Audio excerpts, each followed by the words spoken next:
সত্যের সংগ্রামে আমরাই চিরদিন মুক্তির আলো হয়ে জ্বলবো। আশাহত এ জাতির আশার প্রাসাদ হয়ে সাম্য ন্যায়ের কথা বলবো। সত্যের সংগ্রামে আমরাই চিরদিন মুক্তির আলো হয়ে জ্বলবো। আশাহত এ জাতির আশার প্রাসাদ হয়ে সাম্য ন্যায়ের কথা বলবো।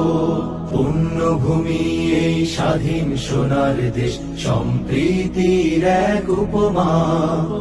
গড়ব নতুন করে জঞ্জাল দূর করে ব্যর্থ বিফল হতে দেব না। পুণ্যভূমি এই স্বাধীন সোনার দেশ সম্প্রীতির এক উপমা।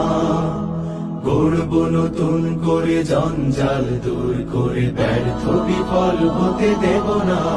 শত ষড়যন্ত্রের বাধা পায়ে দোলে এই বুকের জমিনে রণসুর তুলে শত ষড়যন্ত্রে